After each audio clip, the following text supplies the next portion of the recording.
I'm Craig Reucassel. I'm your MC for this evening, for today. It's day, isn't it? Very daytime. And I'd like to welcome you all today to the Human Rights Awards, which is, of course, the Australian Human Rights Commission's major event of the year. For 28 years, the awards have celebrated the extraordinary achievements of individuals, organisations and businesses contributing to human rights in Australia. Can I just say, having done this and many other awards ceremonies over the years, this is the most fantastic one. It is always the most inspiring award ceremony I get to come to. The stuff you guys are doing is always amazing and very uplifting. So congratulations to all of you in the room tonight. And that's probably why we've had a record number, 329 nominations this year, and also a record number in terms of attendance this year. So congratulations everyone coming along. And I guess that reflects what is, probably a positive and negative thing, and that is the healthy level of interest in and concern for human rights in Australia, which can reflect good and bad things, obviously. But it has certainly been a tumultuous year in Australia and elsewhere, with events in the Middle East, attacks in Tunisia, Lebanon, Paris, Turkey, and the US. Of course, the largest refugee flows since the Second World War. And at home, continuing concerns about our own treatment of refugees. I know the Commission has been trying to ensure the forgotten children are not forgotten. Of course, the shameful racism exhibited towards Adam Goodes, the growth in some racist protests in the country, and sadly many more issues that keep the Commission busy. But on a brighter note, there have been some great moments this year. We celebrated the 40th anniversary of the Racial Discrimination Act. There was some momentum gained towards marriage equality, silence well and truly broken on domestic violence, and of course, an interesting one we might not have predicted at the beginning of the year, the glass-shattering moment at this year's Melbourne Cup, one giant leap in the world of sport, which President Gillian Triggs particularly wanted to share with you today. So let's relive that glorious moment. Here's Prince of Penzance coming on down the outside. Prince of Penzance from Michelle Payne.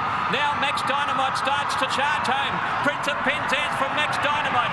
Prince of Penzance, it's history at Flemington. Michelle Payne. Prince of Penzance beat Max Dynamite. Criterions run third, then either Trip to Paris Gust of Wind or Big Orange. The next one's over. Michelle Payne has created history at Flemington. The first lady to win the Melbourne Cup.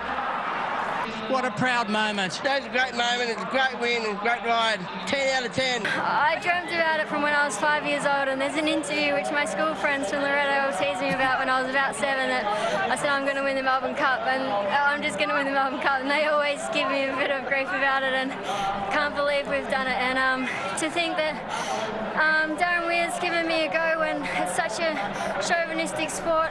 I know some of the owners were keen to kick me off, for instance, John Richards, and Darren stuck really solid with me. I put in all the effort I could. I galloped him every gallop he had and did everything I could to stay on him, because I thought he had what it takes to run a race in the Melbourne Cup, and I just can't say how grateful I am to them, and just want to say to everyone else can get stuff because they think women aren't strong enough, but we just beat the world.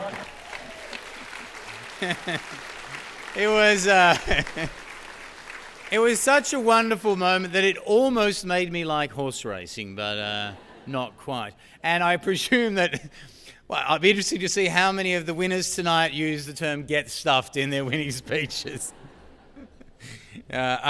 Before we get started, I'd also like to welcome our 3 Auslan interpreters today. We have Paula Bunn up here, Rebecca Cramp will be coming up on stage as well, and Marie Madden will be signing for the seated guests. For those that don't know, of course, Auslan is the official sign language of the Australian deaf community. It's like other sign languages, just uses the word mate a lot more in it.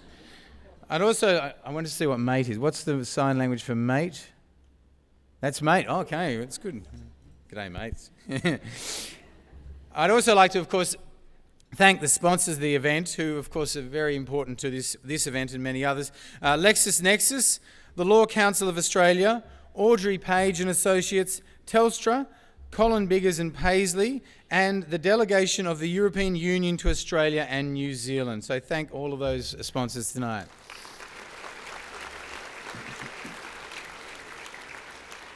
And I would now like to welcome to our stage Auntie Norman Ingram to the stage to do the Welcome to Country. Auntie Norma.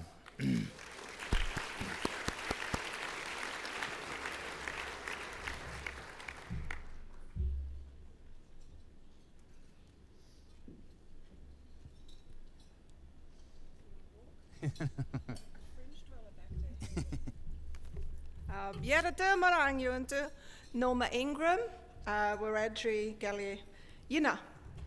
Hi everyone, how are you?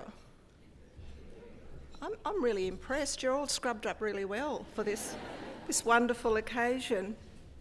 I've been invited here today to welcome you to country, which I do so with the utmost respect and responsibility. Whilst I'm a Wiradjuri woman over the Blue Mountains, fresh water, my totem is the goanna, I've lived and worked and played in the inner city, in particular Redfern, Newtown, just about most of my life, and my children are born here and I've raised my children here. I belong to the oldest living continuous practice culture on the planet. How about that?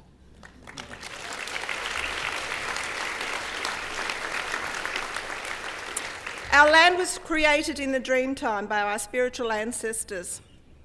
We speak over 200 different languages, and we also have smaller dialects.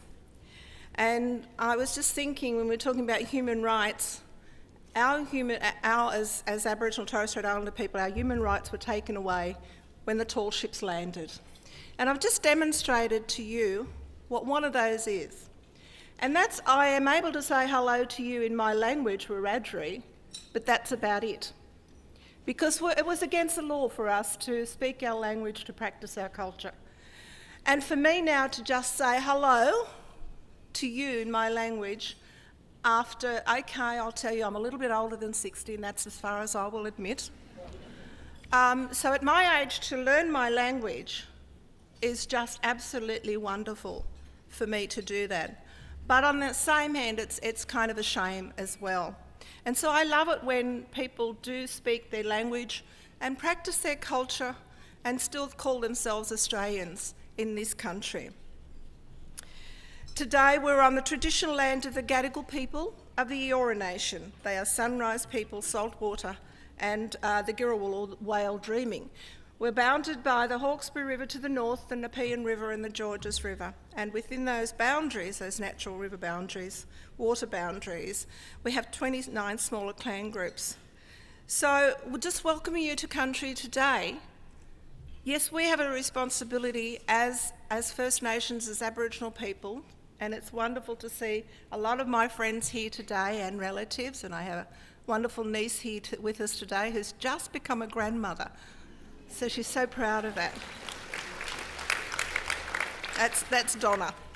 And so we do have a responsibility as Aboriginal people, as custodians, to share that culture with you. But having said that, when we share our culture with you, that does put responsibility on to you.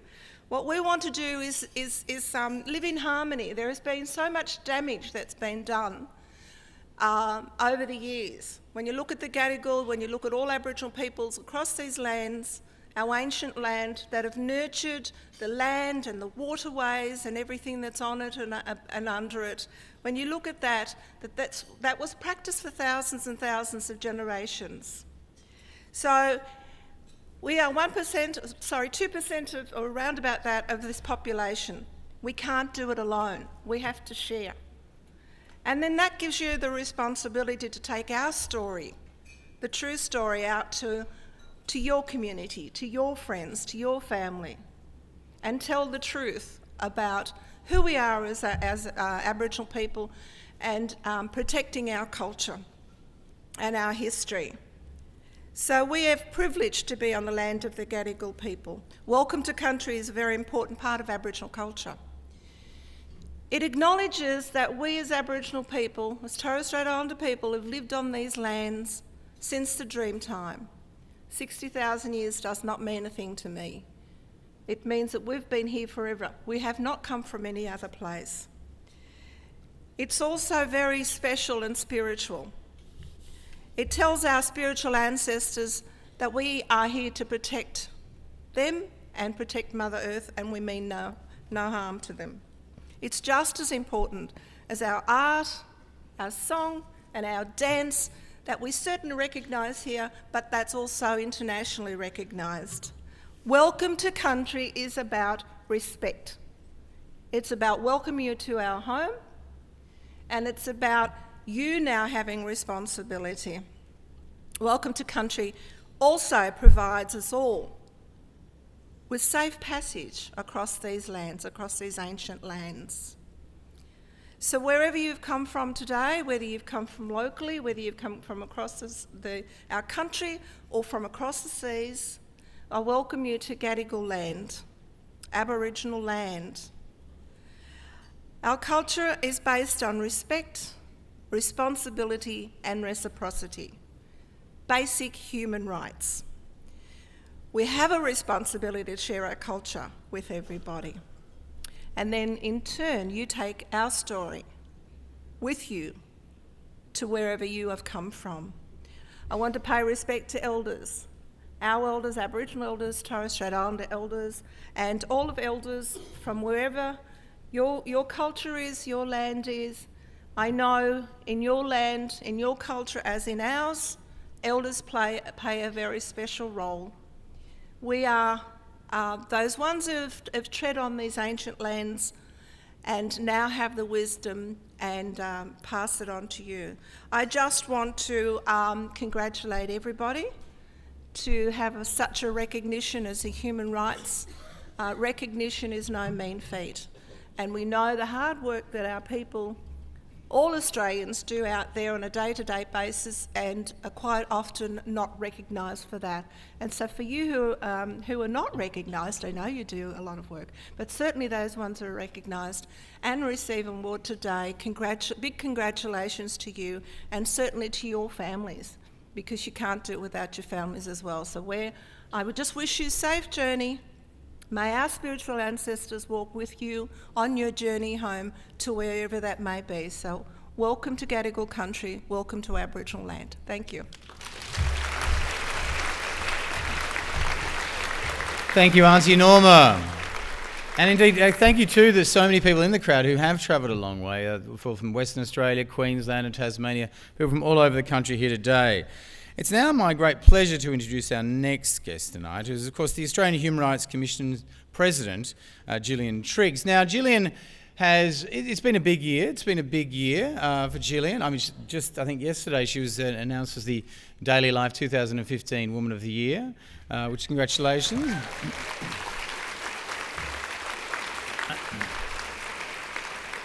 It's... Look, I don't even know if she knows about this, but you know how on the coat of arms there's the kangaroo and the emu, and the whole thought of that is that they can't move backwards in any way. Well, they are tossing up down in Canberra, maybe replacing one of those with Gillian, because she also cannot take a backward step. So, Gillian, we'll leave it up to you to decide which animal you'd like to replace, but please welcome to the stage Gillian Triggs.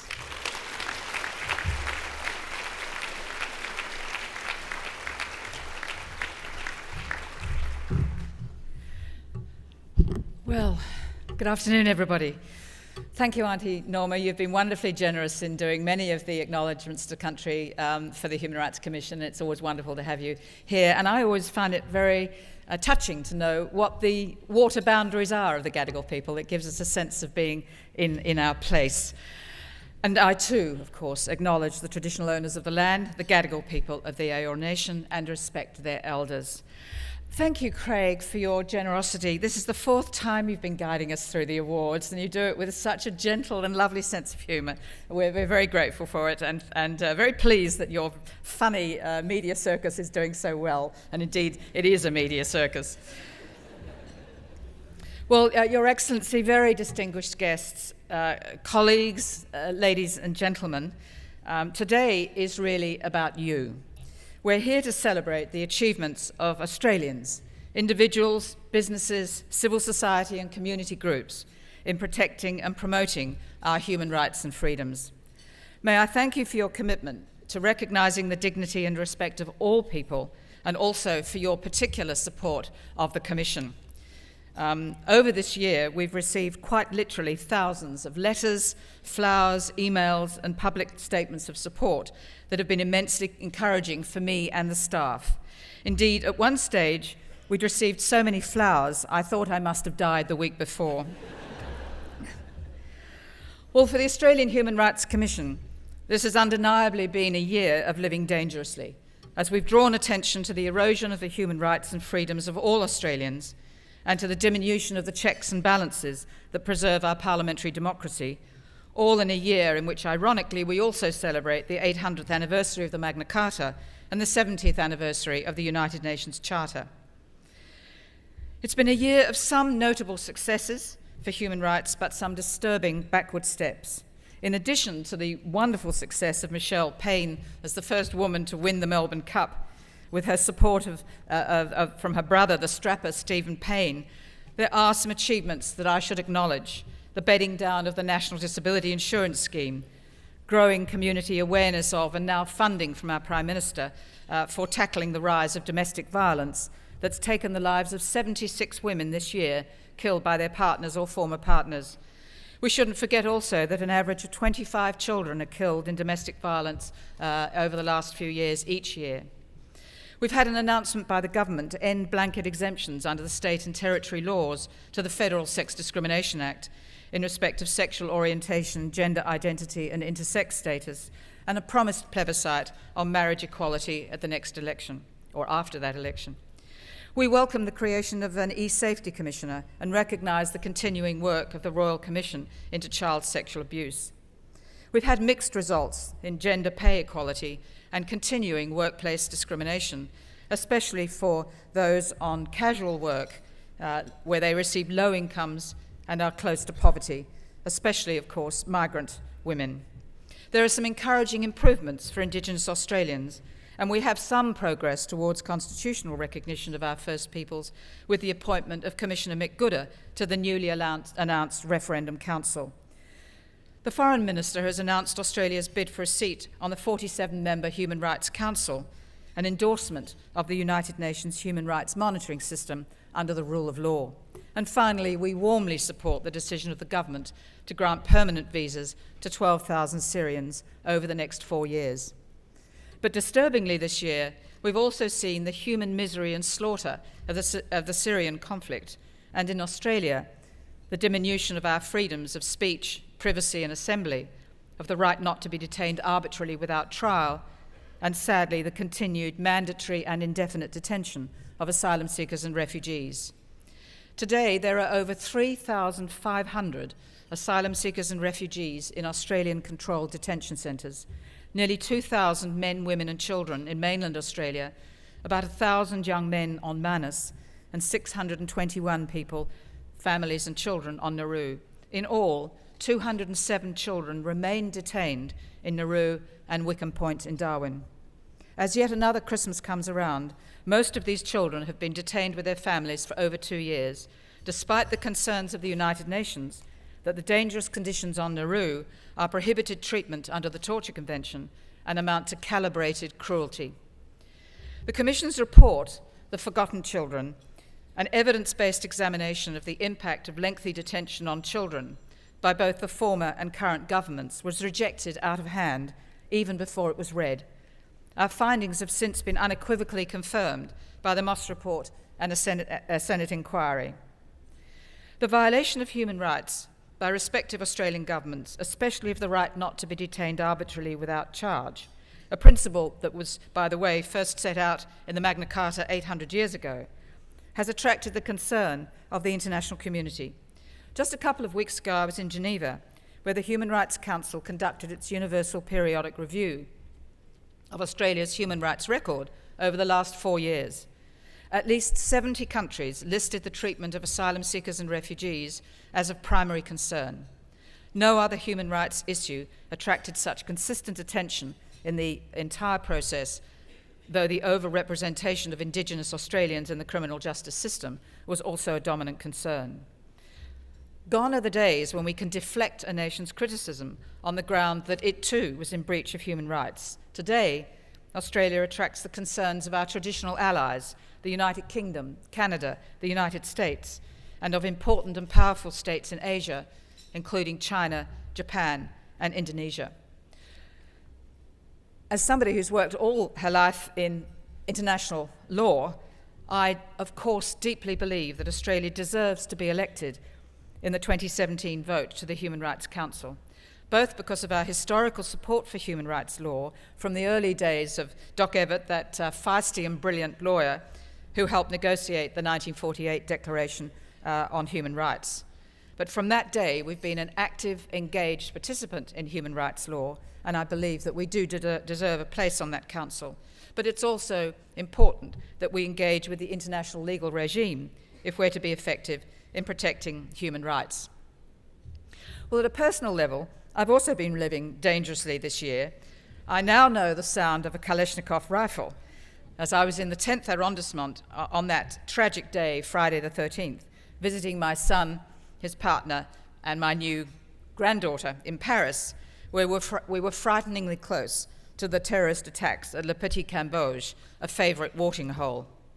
Aside from this near-death experience, this year has also been a challenging one for the staff of the Commission, and I'd especially like to acknowledge the loyalty and commitment of staff who joined me and other commissioners in visiting all the detention centres, including 3 visits to Christmas Island, the most recent a few weeks ago to Wickham Point, where 76 children remain today. These experiences have been traumatising as we listen to hundreds of personal family stories of attempted suicides, persecution, and hopelessness.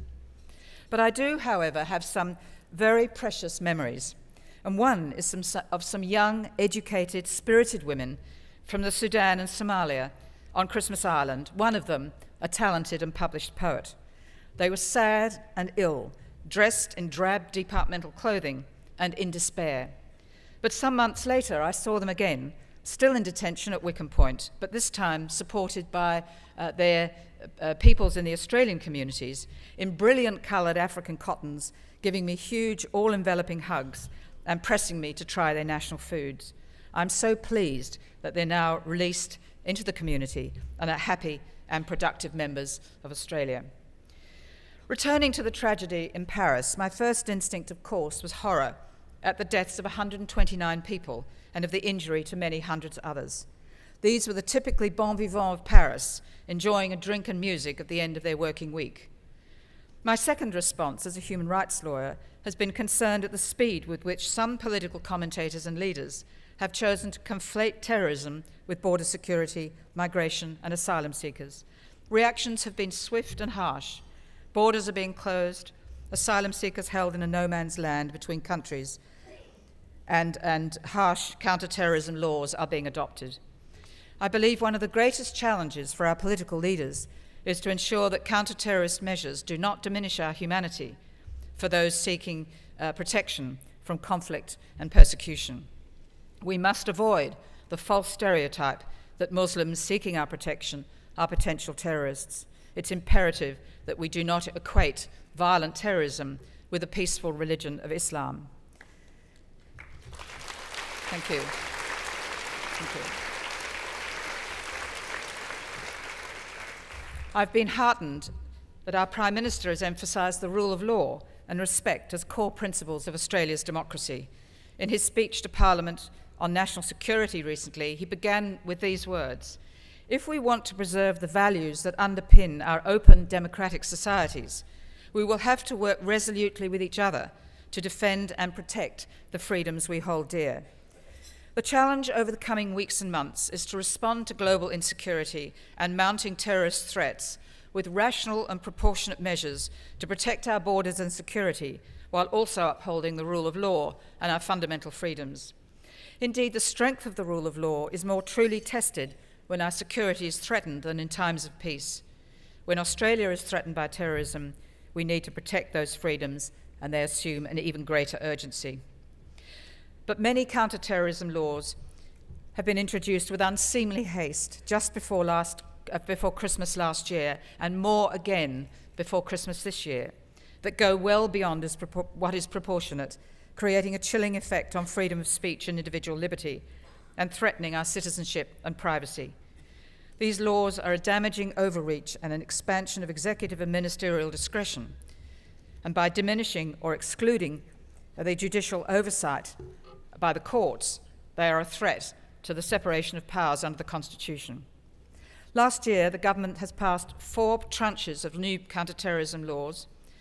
One of them, the mandatory data retention laws, require providers to retain data for all those in Australia for 2 years, giving access to the police and ASIO without a warrant or judicial supervision. A similar law in the European Union has been ruled invalid as a disproportionate interference with privacy and freedom of speech. The Australian Citizenship Allegiance to Australia Act has just been passed by Parliament to ensure that Australian citizens accused of fighting for a declared terrorist organisation or acting inconsistently with allegiance to Australia, a new phrase, they will be stripped of their citizenship automatically, including that of their children, wherever they're dual nationals. I suggest that such acts significantly threaten our freedoms. The loss of citizenship without proper due process, including of those who've spent most, if not all, their lives in Australia, strikes at the heart of our successful multicultural nation and threatens our social cohesion. But counter-terrorism laws are but one example of the growing unchecked intrusion of the executive in our lives. Another is the use of the government's power of administrative detention.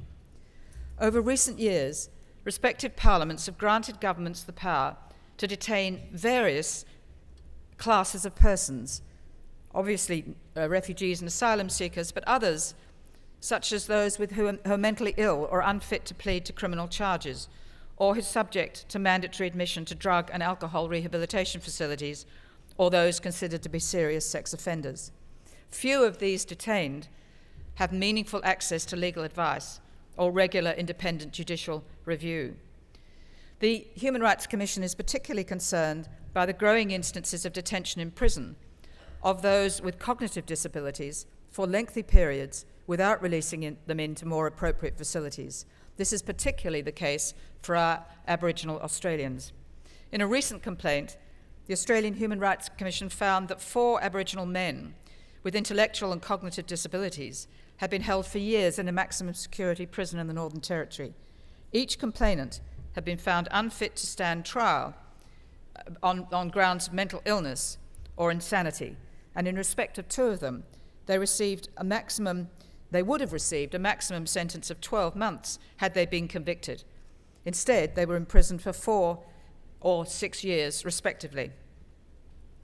These expansions of executive detention laws, of course, do have some rather surprising and unexpected results. You'll be aware of another piece of legislation, the mandatory detention provisions under Section 501 of the Migration, Character and General Visa Cancellation Law that passed last year. The minister can cancel a visa on character grounds for somebody who has been engaged in disruptive activities or incited discord in the community. Over the last 3 months, over 200 visas have been cancelled, 8 times the usual number. While the earlier law required a criminal conviction by a court, the new provisions give the minister personal, non-delegable, non-compellable, and non-merits reviewable powers to cancel a visa. What a job! No obligations and no supervision. It's ironic to observe that the so-called 501 visa cancellations have led to over 100 New Zealanders being taken to immigration detention on Christmas Island, pending deportation. While the Australian community has been well aware of the continued use of this island for the detention of asylum seekers, media and political interest has been stimulated, it seems, by the idea that our cousins across the Tasman should be subject to the same treatment. Secrecy laws are also troubling. Under the new Border Force Act, a 2-year prison sentence will be applied to all immigration workers who disclose protected information.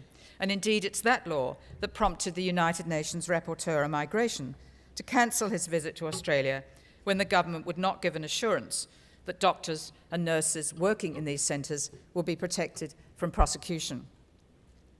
Laws have also been amended to prevent the courts from scrutinising the legality of decisions relating to on-water matters, and the rules of natural justice no longer apply. Well, how has it come to this in such a successful modern democracy such as Australia? I suggest there has been a conflation in the public mind of the events of 2001, the Tampa crisis, the children overboard misstatements, and a month later the 9/11 terrorist attacks on the United States. Some political leaders have played on community fears of terrorism and uncontrolled migration to concentrate powers in the hand of the executive to the detriment of our liberty. And over the years, Australia has become increasingly isolationist in its approach to protection of human rights. You'll be aware that our Constitution protects very few civil or criminal rights, except freedom of religion and one or two others, and the High Court implies a right of political communication. Unlike every common law country in the world, Australia has no charter or Bill of Rights against which government actions can be measured.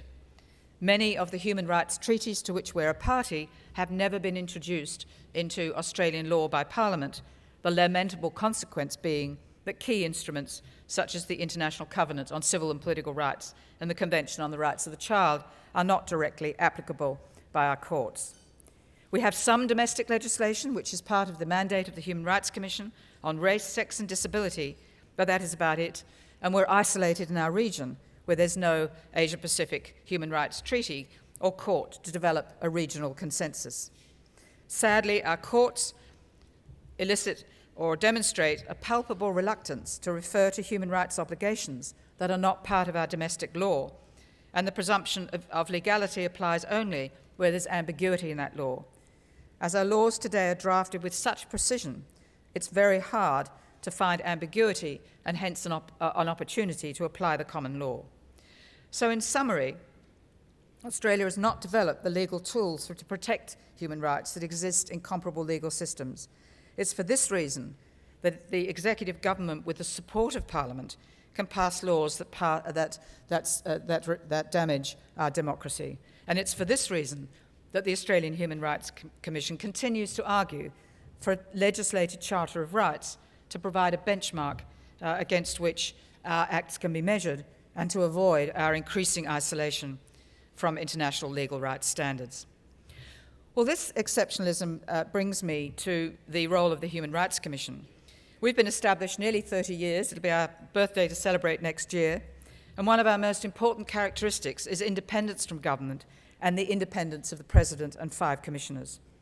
Over the last year, we've responded to over 20,000 human rights inquiries and 2,400 formal complaints, with an annual increase of 7% and a 37% increase in human rights matters. I especially commend the work of our staff in the complaints unit, who've conciliated about 72% of those complaints. But it's been the work of the complaints team and the legal team and the policy team and all of those at the Commission that now informs our priority to work collaboratively with the business community. We know that 2/3 of complaints arise in respect of employment and goods and services, underpinning our view that business is both a cause of discrimination and the vital solution. I've been very agreeably surprised this year to see how genuinely committed the business community is to protecting human rights in their business models. Businesses increasingly recognise that protection of human rights through diversity policies are good for business as well as the right things to do. And important examples are Bunnings and Crown Casino, who have gone out of their way to hire older and disabled workers. But some businesses have much more to do. The employment of seasonal and migrant workers and cleaners in substandard conditions throughout Australia needs the disinfectant of daylight to ensure recognition of the problem and reform. We need to be more alert to where our super funds are invested. Should we invest in companies that service offshore detention centres? Australia lags behind our international competitors in developing a voluntary code for human rights obligations of businesses. I hope to see a national action plan developed next year. So in conclusion, one of the many lessons I've learned over the last 3 years as President of the Australian Human Rights Commission is that one of the most effective safeguards of human rights is the cultural expectation of all Australians that our freedoms will be protected. We're quick to assert our liberties under the rubric of a fair go. We do understand that phrase, and I think it's as close to a Bill of Rights as we're going to get in the short term. This cultural expectation is what keeps our freedoms alive today, as has been dramatically illustrated a few months ago by the overwhelming Melbourne community rejection of Operation Fortitude in the shopping malls of that city. The cohesion across all of multicultural Australia to preserve Section 18C of the Racial Discrimination Act is one of the signal achievements of the year by Australians and the Australian community. Well, with the new year comes optimism, a fresh start, and an opportunity to respond positively to the recommendations under the United Nations UPR recommendations, and thereby to bolster our bid for a seat on the Human Rights Council. But I do believe it's imperative that Australia must end our offshore detention in Manus and Nauru as illegal, eye-wateringly expensive and unsustainable. We need to ratify the optional protocol on the Convention Against Torture to enable independent scrutiny of all forms of detention, including those with cognitive disabilities. We must release all the children and their families in detention into the community and return to Australia those still held on Nauru. We should negotiate in good faith with our neighbours for a regional response to the movement of peoples. And I think we need to confirm the independence of the Commission by making appointments under transparent processes and ensuring that our budgets are adequate to meet our statutory obligations. Can I also, in concluding, thank all the staff of the Commission, and we will do so more privately, but I did want publicly to thank the 5 commissioners who've been so supportive throughout the year, have been doing their own work in their mandates with such sincerity, with such effect, but to thank all of the staff for their first-class work and dedication to human rights. But conclude by thanking you again. It's the community that supported the Commission so much this year that I think we've finished on a good note, and we're going into next year with great optimism for human rights in the future. Thank you all very much. Thanks, Craig. Thank you to Gillian. I was unaware of that Paris story. That is quite frightening. I must admit, when I heard Gillian say she'd had a near-death experience, I just thought she was referring to the Senate Estimates Committee she had to go before. So that's a terrible story.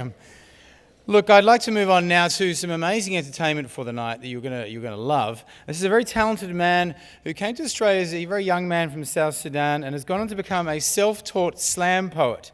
He has appeared at the Sydney Opera House, the Glastonbury Festival and Ubud Festival in Bali, and this year he won the Australian Poetry Slam competition in Victoria. Can you please welcome to the stage Abe Nook?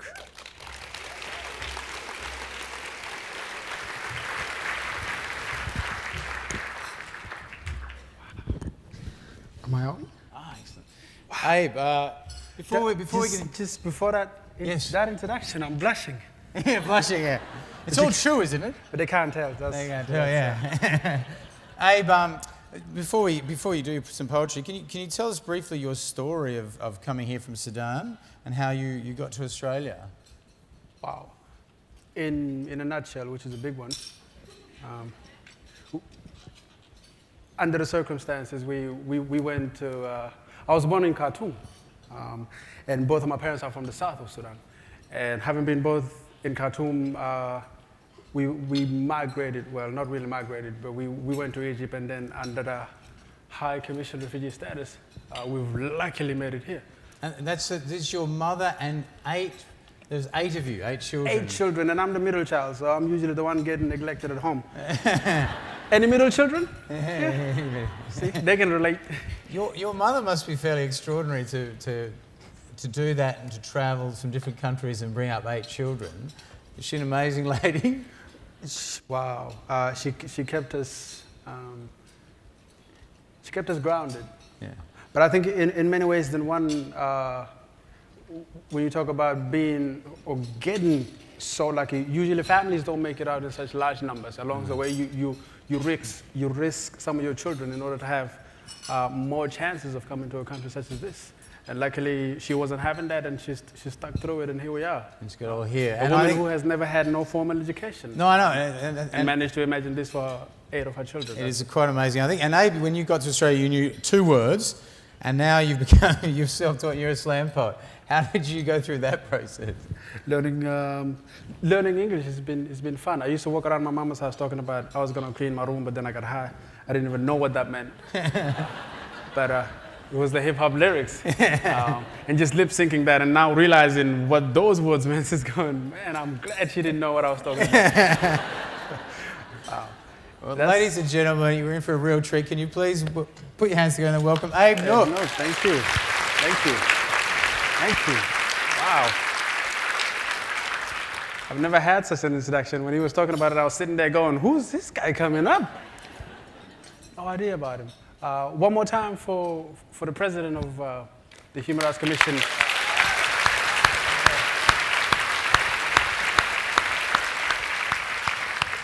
It's about time, Woman of the Year. It's about time.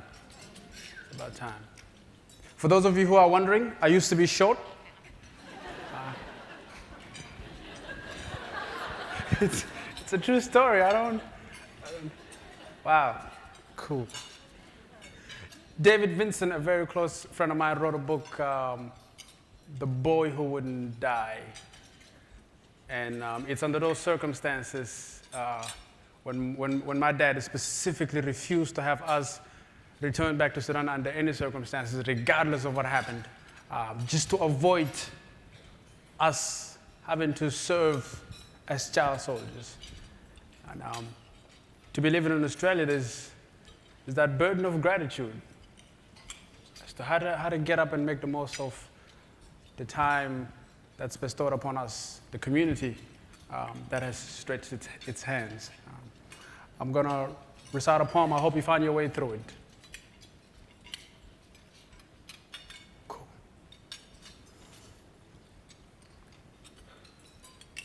We grew up in streets so rough, the concrete was soft. And even though we are lucky, we have never felt loved, for we were always looked upon as toy soldiers. I'm the product of a society that decided to use children as child soldiers. Instead of wearing nappies, we were wearing camouflage. Instead of baby bottles, they put guns in our hands and persuaded us to think with the illusion of being men in advance. Only 10 years old, he wanted to refuse but had nowhere to go. In his mind, this isn't the life that he was destined to be. He just wanted to be free. My hopes for the world is constantly diminishing as we are constantly reminded of what we've become. I know what hatred looks like. It's bullets loaded in a gun and pointed at infants in the name of revenge. I know what hatred looks like. It's bombs dropping on innocent civilians and mothers trying to avoid them while protecting their children. I know what hatred looks like. It's genocide justified, a pile of bodies in a mass grave while the world turns a blind eye. I know what hatred looks like. It's cultivated in the hearts of children who had to bury their parents with no further explanation. I know what hatred looks like. It's in the inheritance of generational warfares rather than family values. I'm tired of knowing what hatred looks like. If only my voice can be persuasive enough to paint a portrait of what love looks like. I'll try. Love is at the extensiveness of a handshake as we become friends, not foes. We are what love looks like. How did they miss that? Instead, I'm the product of a society whose children have never felt loved, for we were always looked upon as toy soldiers. Having inherited a world we did not create and warfares we don't know how to end. I guess we're the lucky ones. Thank you.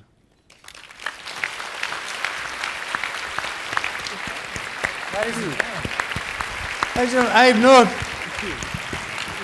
And the best news is that Abe will be coming back later with more. Hello, ladies and gentlemen. I hope you all enjoyed our lunch. As you can see, we've had the translators come a little bit closer to me. A lot of complaints that, no one can really understand what I'm saying anyway, so we need more translation of me. Yeah. I love it. All right, well, look, before we get going into the awards, we're just going to firstly play a video that the Commission made to mark the 40th anniversary of Australia's landmark Racial Discrimination Act. My day probably started out pretty much like yours. Got up, brushed my teeth, ate breakfast, and headed off to do the shopping. Only when I got to the bus stop, the bus driver wouldn't let me on. She said, "We've had troubles with your sort before." And then she just drove off. I was totally confused. My sort? What was she talking about? My sort is middle-aged mother of 3 who likes spicy food. Oh, and I'm from China. She didn't like where I'm from, so she wouldn't let me on the bus? That's just wrong, and it's against the law. It's called the Racial Discrimination Act. She might not know that, but I do. So I contacted the Human Rights Commission and made a complaint.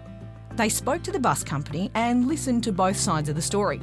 The driver agreed to call me and apologise for what had happened. Plus, the company's going to run some training to make sure their drivers understand about the law. So it won't happen again. And if it does, I know who to call. Speaking up is better than being silent. Speaking up is better than being silent. Thank you very much.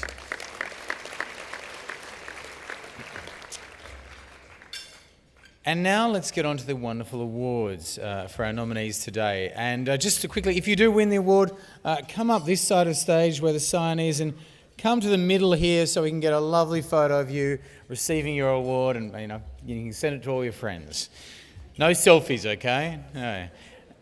All right, can I please welcome to the stage firstly the Race Discrimination Commissioner, Dr. Tim Soutphommasane, who will present the first award, the inaugural Racism It Stops With Me Award, sponsored by the delegation of the European Union of Australia and New Zealand. Tim Soutphommasane.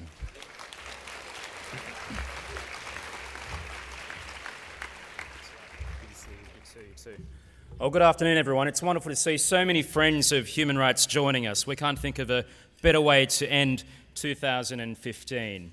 That message you saw from that video, speaking up is better than remaining silent, is of course key to our work in combating racism and discrimination. This year has been a big year as we mark 40 years of the Racial Discrimination Act, an act which embodies our aspiration in this country to ensure that every member of our society can live free from discrimination.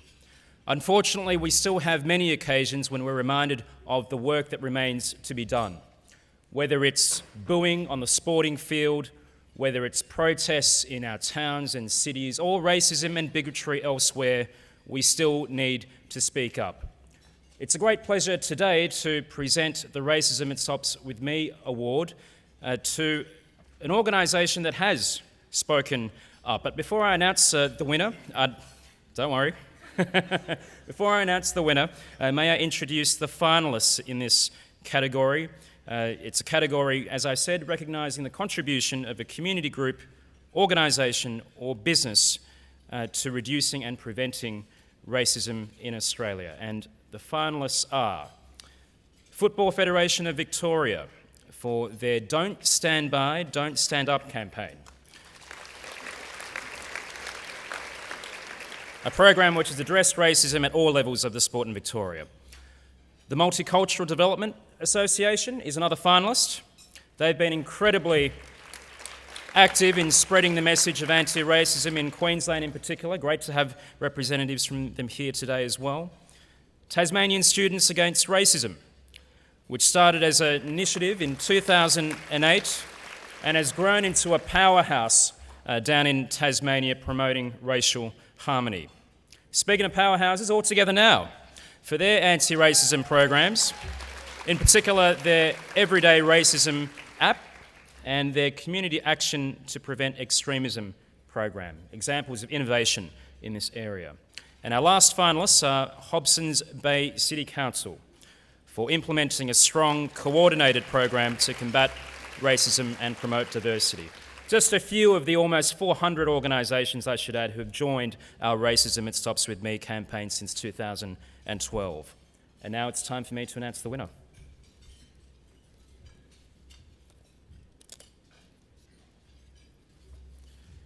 And the winner is Tasmanian Students Against Racism. Don't believe me, just watch.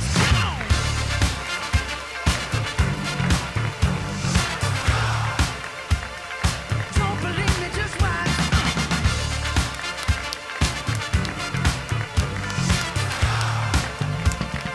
Don't believe me, just watch. Don't believe me, just watch. Don't believe me, just watch. Don't believe me, just watch.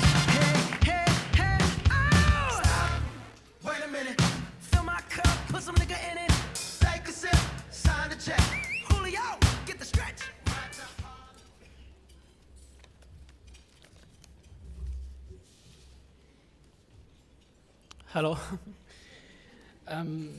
Thank you for this award. My name is Ali, and this is Nene. This is my teacher, Jenny.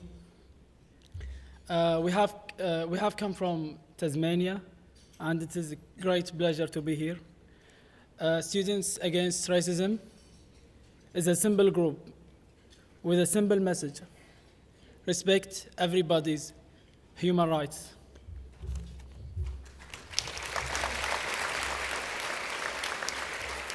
We believe that there are two key reasons why this group works. First, it is young people teaching other young people. Secondly, nobody is speaking for us.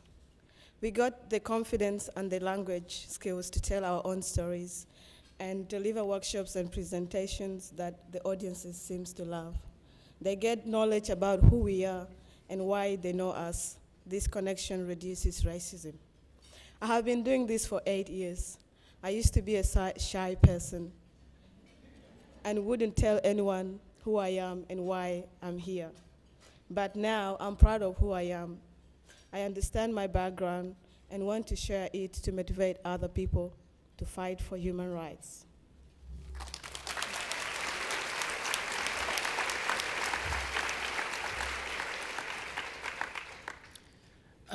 Since I become involved with SAR this year, I feel it is not just a simple group. I am involved in a family. We support each other and stand together to speak for humanity. We learn to respect each other, no matter what our background, and we want to share this with the whole world. I am currently seeking asylum in Australia. Perhaps one day I will be a citizen, but whatever happens, I am so proud to be here, part of this group, living in Tasmania, and expecting this award. Thank you.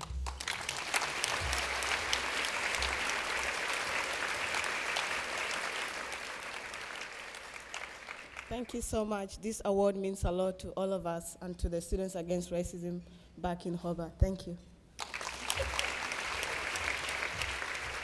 And I just want to add one thing. I'm a teacher. I think teachers have a really, really important role in this. So for all the teachers out there, it makes me incredibly proud to look at my students today. Thank you.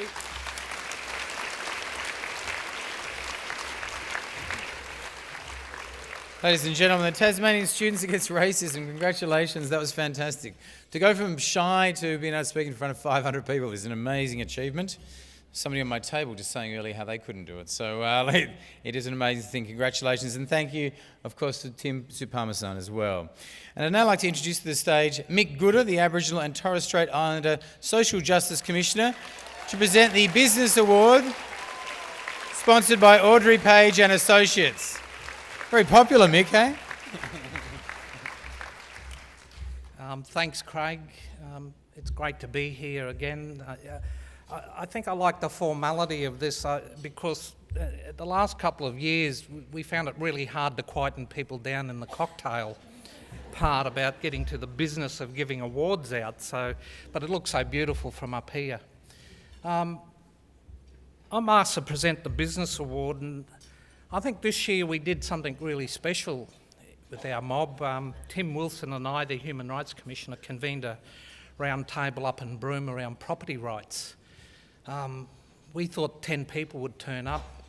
65 of our leaders turned up. And for 2 days we talked about using our, what we now call the Indigenous estate.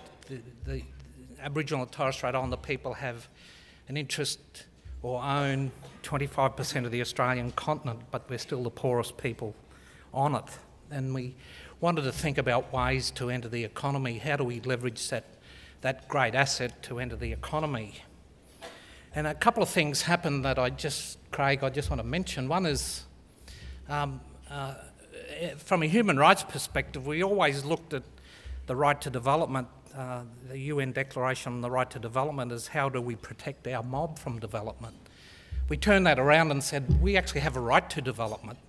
So we've gone from protecting our people from development to saying we have a right to development. Noel Pearson put it lovely, and he said we've moved from the land claim phase to the land use phase. And the third thing that really happened in the 2 days that we were there, no one mentioned the word welfare. And we said we're sick of charity. We actually want to enter the economy using our land asset to do that. So it's really appropriate that I get the opportunity to present the Business Award, because that's where we're heading.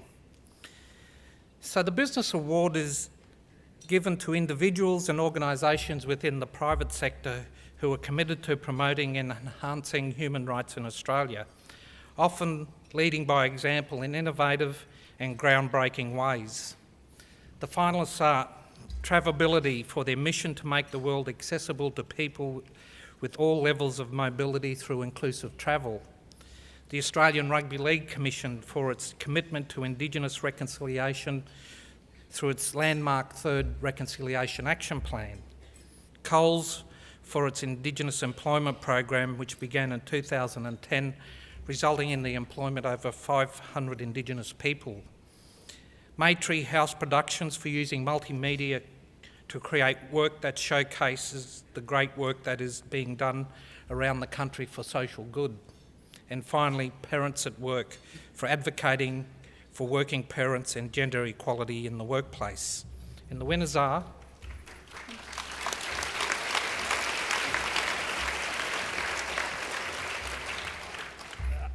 we have joint winners. Coles and Maytree House Productions.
Wow.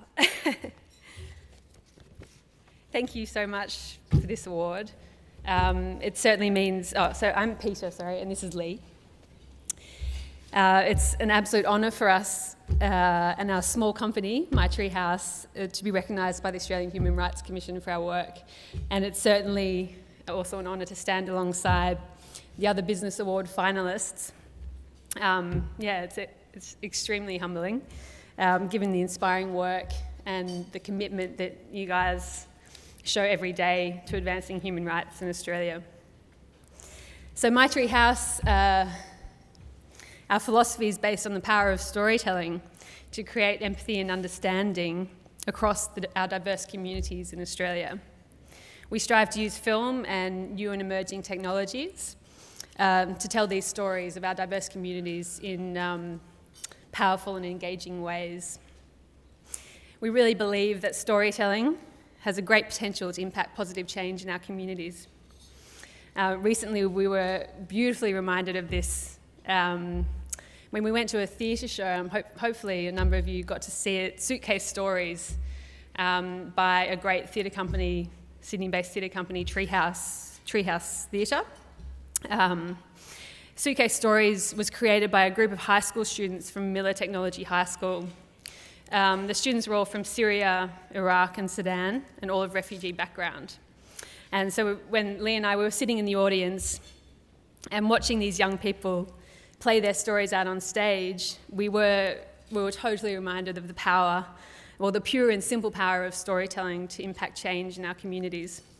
For the young people, their courageous act of sharing their stories, or their personal stories, to this large audience that were filled with tragedy, beauty and humour, meant that they had ownership over their stories and that there was value placed on their stories, that they recognised the value in their stories and the audience placed value on their stories.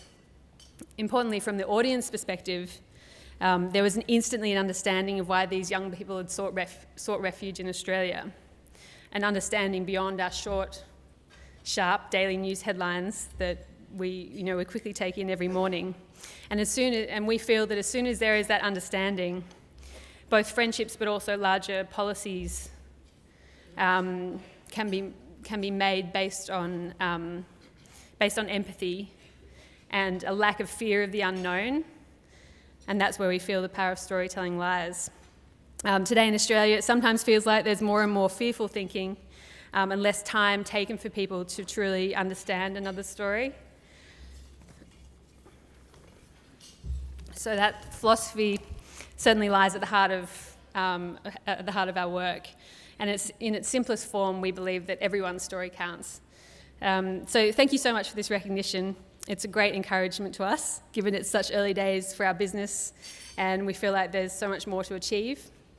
The award, we really feel, should be given to all the young people and diverse communities that we work with on a day-to-day basis who have the courage to share their stories, and also particularly to the hardworking staff at all the non-profit organisations and community people working in the social services that we service with our media. We meet such inspirational, hard-working, dedicated people every day, and it makes our work really easy. So really should be going to them. We absolutely love our work, and we feel really privileged to work in this area. And finally, thank you so much to Fiona Robards, who nominated us. We can't thank you enough, Fiona, for your support. Like some people say, sometimes all you need is one person who believes in you, and you've certainly given us great encouragement to keep striving towards our future goals in our business. So thank you, and thank you so much for this award. Thank you.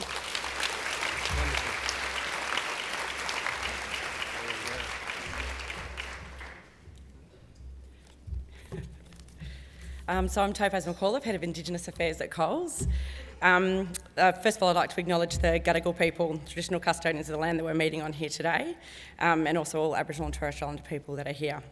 Obviously, thank you to the Australian Human Rights Commission for continuing to do the great work that they do, and also I'd like to acknowledge all the other finalists today. Our First Steps training program at Coles is for Indigenous job seekers, and we've seen over 650 people progress through this program. And as of last week, we'd like to let everybody know that we've got over 2,100 team members working for us now at Coles, which is fantastic. We couldn't have obviously done this work by ourselves, so we've got some incredible partners out there who support us across the country with all of the work that we do.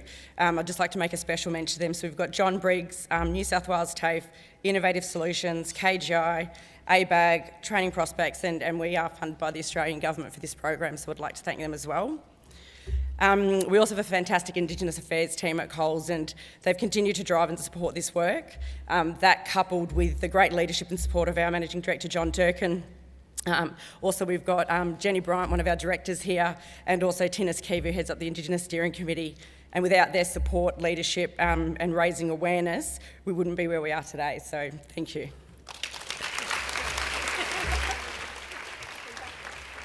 Congratulations to Coles and My Tree House Productions. It's great to see that both big and small companies are doing their bit. Now, we're going to, given there was such a cheer for him, we're going to let Mick do another award. So can you please, once again, welcome Commissioner Mick Gooda to present the Media Award, sponsored by Telstra.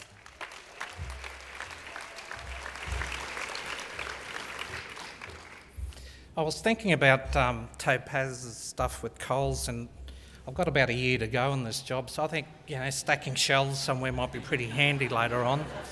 So Topaz, can I get your number later?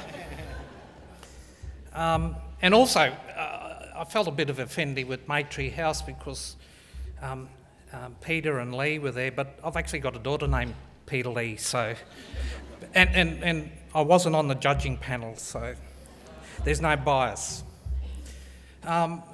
Media is very important in human rights. If we don't actually get the message out or it's reported the wrong way, it can have such a detrimental effect, and we've seen so much of that particularly around the stories with refugees, and as an Aboriginal person in this country, I just want to say to all refugees, from my perspective, a Gungaloo person, come on board, everyone.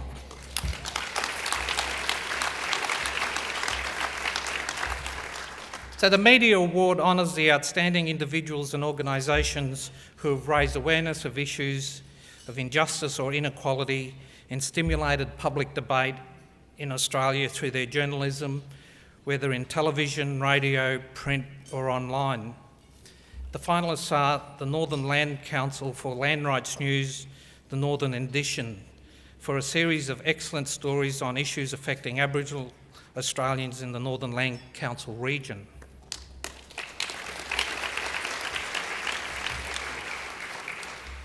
Northern Pictures, the inside story, ABC TV, for gaining extraordinary access to a mental health ward to produce Changing Minds, the inside story.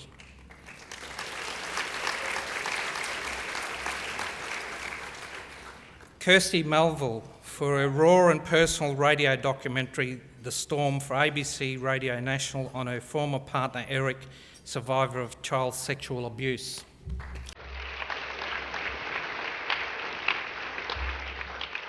Ben Doherty and Sarah Malik for the extraordinary detention of Syed Abdulatif in a compelling series for the Guardian newspaper about the indefinite detention of Syed and his family.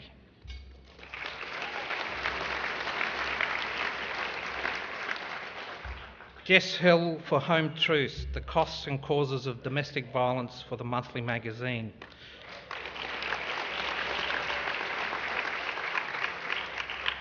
The story was the result of months of research by Jess to understand how family violence arises.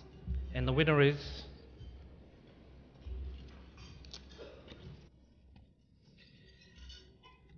Kirsty Melville, The Storm.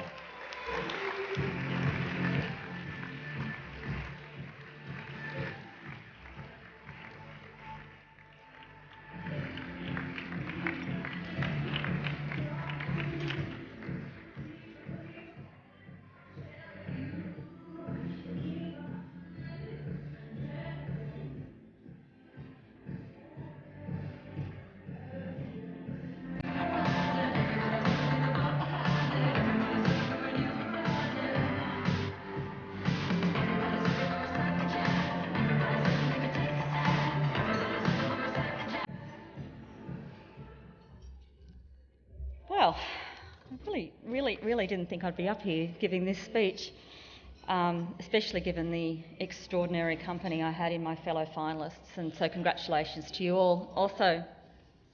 If you haven't heard The Storm, it's about the horrific sexual abuse that my former partner and the father of my eldest child, Eric, experienced when he was a child, and also about the fallout for his immediate family. As you can understand, recording the story was just gruelling for all of us, for myself, for Eric, and for his mother, who also features in the story. But the end result was a devastating portrait of the long-term effects of childhood sexual abuse on a survivor, on their family, on their relationships, on their children, their ability to work, their ability to parent, and their mental health. The ripples spread far and wide, and the effects of the abuse echo throughout the generations. I think so often of Eric's darling mother, Elaine, who is also in this story, and about how she lost her boy to this abuse. He left home tortured at 15, shunning anything to do with his home, and he's only recently returned into the family fold. But still, Elaine's boy has never really returned. He's so damaged. Years and years of weekly telephone calls, birthdays, family dinners, visits with grandkids, all of that has been lost because of Eric's ongoing mental health issues. And Elaine bears an enormous guilt for not knowing and for not protecting her boy. She suffers terribly. And this is what happens when our kids aren't protected. One of the deepest, saddest repercussions of Eric's abuse is its ongoing and intense suffering. But the love and compassion expressed by listeners to his story has been deeply healing for him, and this recognition of his story will be even more so. Stories such as this can't be told without the courage of survivors, and so this award is for Eric and his mum, and for all survivors of childhood sexual abuse who don't have the strength to put words to their horror. Thank you so much to them, to my executive producer, Claudia Taranto, to the sound engineer who makes our stories sound beautiful, David LeMay, and to the Australian Human Rights Commission for this award. It's so appreciated, and it means so much to Eric and his family. Thank you.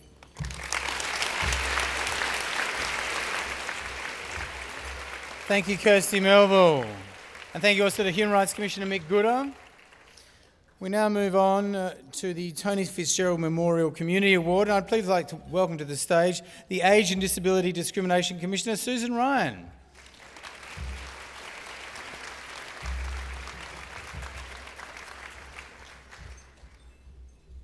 Thank you, and good afternoon. And what a pleasure to be here again. As our fabulous President Gillian Triggs said, we've had a year that's had some lows as well as highs and some big challenges. But the high point of our year is this event, is our awards day. Not because it's just a great party and we see a lot of old friends, but because it reminds us of how many people out there in our Australian community are committed and work every day to assist and protect the human rights of people around them. So we realise at an event like this, we are certainly not alone. We are certainly not lone rangers. We have all of you. I said to someone as I was coming in, you know, every person who comes to this event does in some way marvellous work in protecting and respecting the human rights of others. So I don't think there's any other event like this on the Australian calendar. So thank you all for coming. And of course this brings me to the Tony Fitzgerald Memorial Community Award. Now, the Tony Fitzgerald Award recognises the outstanding contributions of inspiring members of the community and not-for-profit organisations, of course, who advance human rights on a day-to-day basis. It was established to remember the legacy of a true human rights visionary, Tony Fitzgerald, who was the Northern Territory Anti-Discrimination Commissioner from 2002 until his death in 2009. And what a great way to commemorate Tony Fitzgerald's fabulous work and contribution. Now, the finalists are White Ribbon Australia. White Ribbon Australia, I know you've heard of them. It has been nominated and shortlisted for its high-impact work to change behaviours that lead to violence against women by engaging boys and men to lead social change. Then we have Aram Hosey for his courage in educating people about the experience of transgender people and promoting their legal rights.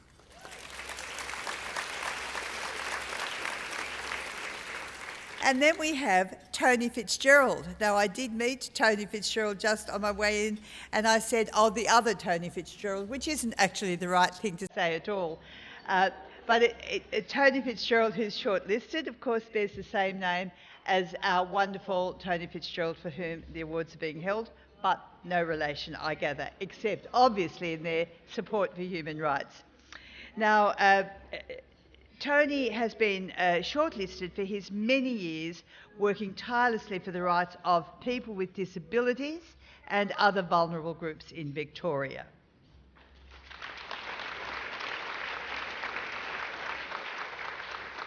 And also shortlisted is Project Respect for its work supporting women in the sex industry, particularly women trafficked to Australia.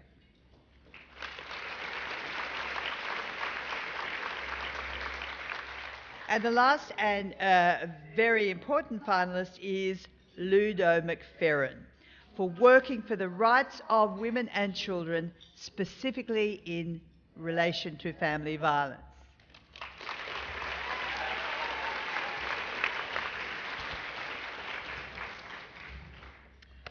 And the winner of the Tony Fitzgerald Memorial Community Award is Ludo McFerrin.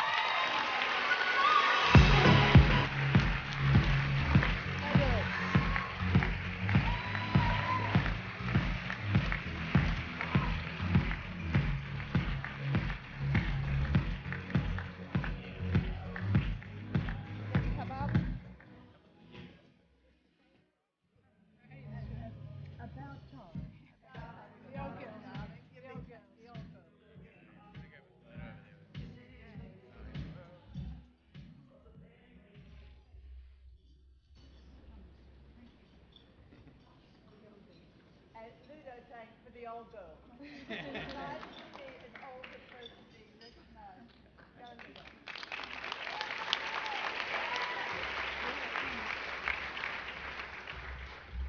that. I'm not usually lost for words, but this is really a great honour. Thank you very much. It's for me, it's an award for the people who keep questioning, keep asking the difficult questions, keep coming up with new ideas, and don't accept that the way that we do things is the best way that things can be done. So the sorts of questions I've asked in the 37 years that I've worked in domestic violence prevention have been questions like, why should it be the women and children who are expected to leave their homes and become homeless and leave their communities? Why shouldn't they be safe to stay in their own homes? Sort of questions like, well, the vast majority of women who experience domestic violence are working, so why shouldn't it be standard in this fine democratic country of ours? Why shouldn't it be standard that they should get support from their workplaces? How can it be that in 2015 in Australia, women at work experiencing domestic violence are still being sacked because of that violence? How can it be that women in Australia who've worked hard their whole lives, they've brought up their kids, they've survived domestic violence, find in their 50s and 60s that they can't afford the roof over their head and they become homeless? I want to dedicate this to all the young women out there who are asking difficult questions, coming up with amazing new ideas about how we can do things better, and yet are being told, well, that'll never work, or that's not the way that we do it around here. And my message is to them is, don't listen to them. Keep having brilliant ideas and keep asking the difficult questions, because you're the future. I want to quickly thank my friends, many of whom are here in this room today. You have supported me through all these years. Sometimes you've subsidised me when I couldn't afford the roof over my own head. I've teased out new ideas with you. I was with a good friend this morning teasing out amazing new strategies. You are brilliant, and I really owe a lot of what I've been able to achieve to your support. And finally, I want to take this opportunity, because you might know that I've worked in the last 5 or 6 years on domestic violence clauses in Australia, which has made Australia international best practice in this area. I want to thank the trade union movement. They have absolutely... Thank you.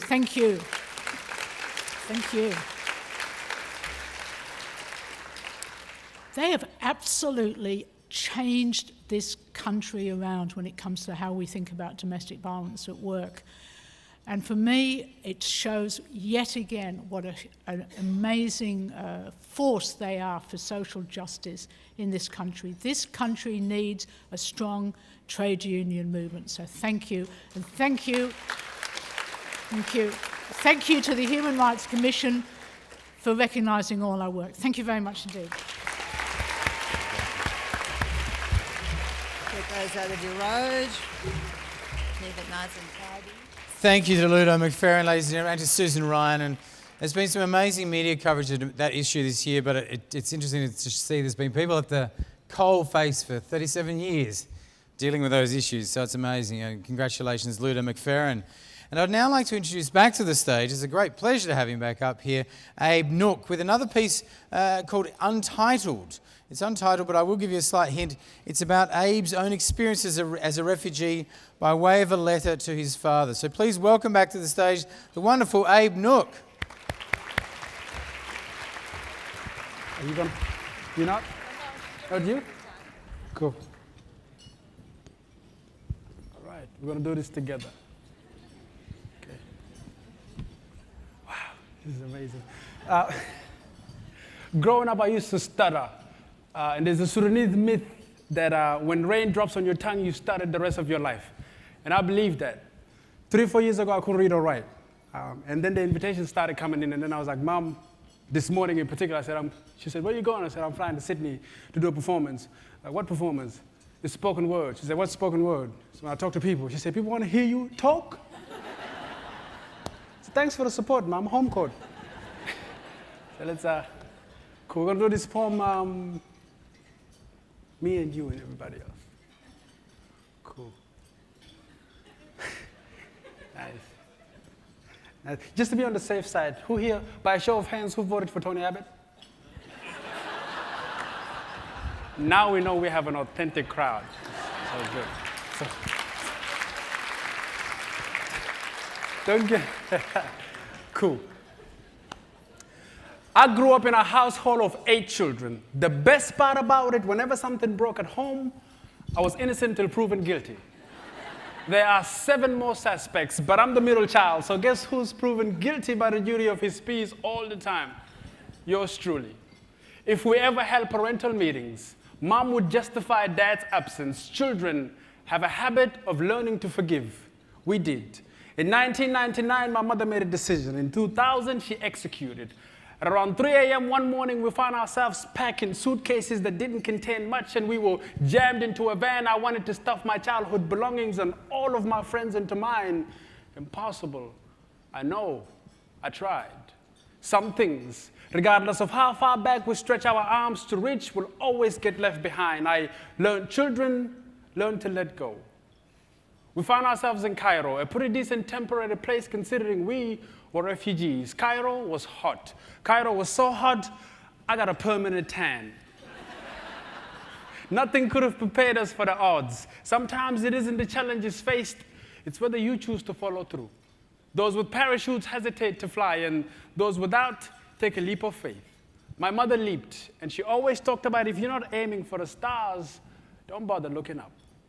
By the time we looked up, it was too late. On March 30th, 2004, we landed in Melbourne, Australia.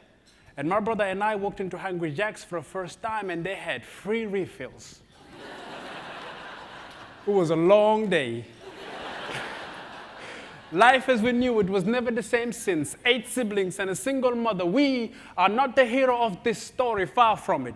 At the Australian Embassy in Cairo, where Mum sought asylum on our behalf, an Australian valued my mother's efforts. It's the only reason I'm granted this platform and a home where my siblings and I could break things and we would never have to worry about breaking up for survival.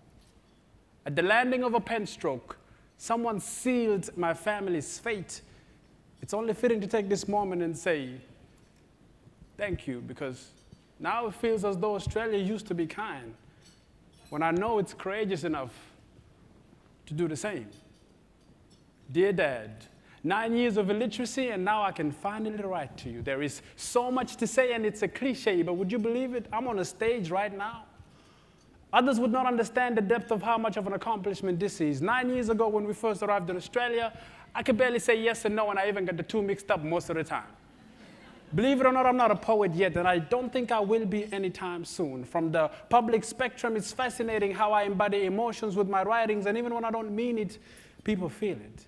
Maybe I need to lighten up, say a few jokes, and keep the crowd entertained. What good will that do? Making people feel good only to realize I didn't tell the truth about who I am and where I'm from. It's difficult to explain that years ago, we would have been on a boat, heading anywhere where there is freedom, and guess what? A year after you died, Dad, we were granted the refugee status and we flew here. Can you believe it? I can't, because I'm waking up every morning thinking that could have been us on those sinking boats. And even after reaching the shores, they would have made sure we were treated no different from everybody else. It's silly how they want those arriving by boats to validate that they are refugees, as if getting on a boat half a continent away is for a holiday. They don't want to understand. They fail to see the desperation. This is not a play. This is life. And some of us want to live. Please allow that. Dad, I made a promise to myself, and I will always follow, that if I ever lose sight of what really matters, then my ungratefulness is felt, and that's the great injustice. Thank you. Thank you. Thank you. Thank you. Ladies and gentlemen, Abe Nook. We'll have a brief break for dessert and be back soon. Thank you, Abe. I'm so glad they stuck with the Junior Tennis Awards. It's really worked every year. It's great. But look. Gee, I have a great regret tonight, today, firstly, that I keep saying it's tonight, even though it's today. My great regret is that I was sitting next to Abe and I didn't sign myself up as his agent before he spoke. That's a real loss on my part.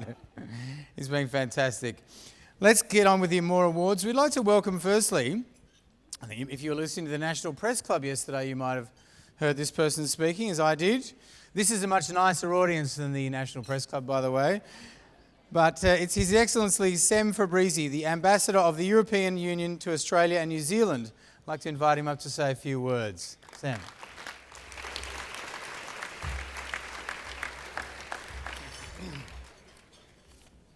Thank you everybody. My apologies, I'm not a poet. I'm just an ambassador, so nobody's perfect, and bear with me. So thank you, the Human Rights Award, for giving me and the European Union an opportunity.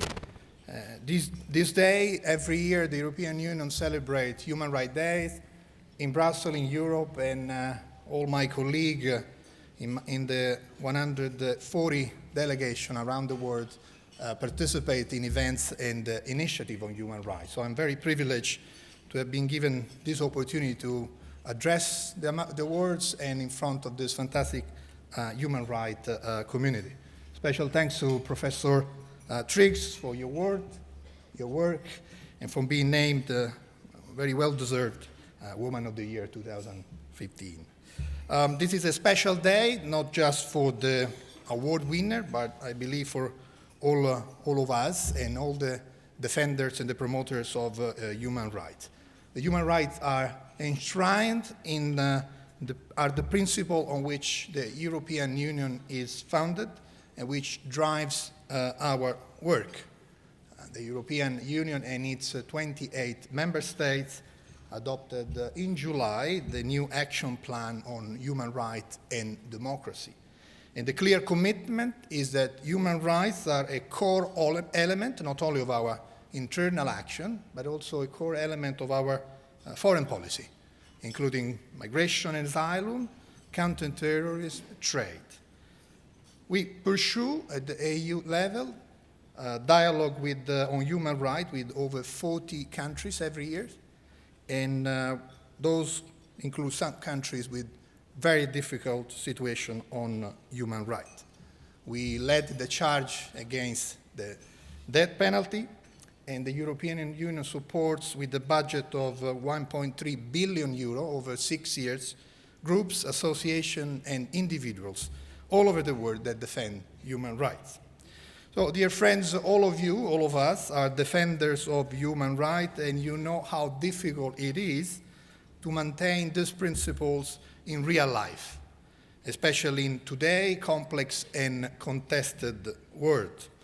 Every day, we are confronted with new narratives, new events that test our commitment to uphold human rights.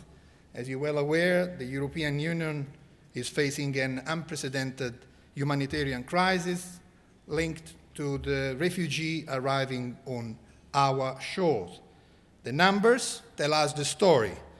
Nearly 900,000 people have arrived in Europe only this year, and more than 3,500 have died trying to reach Europe.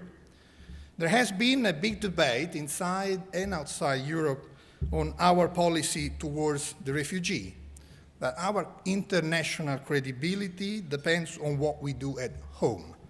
And more than ever in these difficult and tragic days, the EU should abide by the European Union and the international rules we have subscribed to, and we should grant protection to those entitled.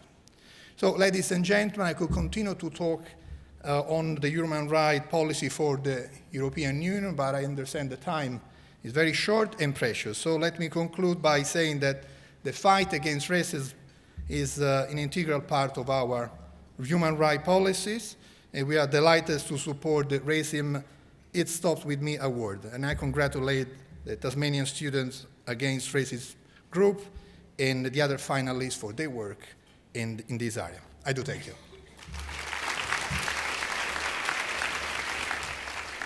Thank you very much, His Excellency. We're quite jealous of you, of course, because you have a European Court of Human Rights. We don't quite get that far, do we? We're working on it, aren't we? Yes, Julian. All right. It'll happen if Julian wants it to happen. It's fine. Look, before we move on to the Law Award, it seems to be an appropriate moment to show a short excerpt from a video made by the Commission for students to explain the importance and legacy of the Magna Carta on its 800th anniversary. For those of you who don't know what the Magna Carta or the Grand Charter is, it's one of the most famous documents in the world. It was issued by King John in 1215 and established for the first time the principle that everybody, including the king, was subject to the law, creating a snowball effect that led to the modern idea of human rights.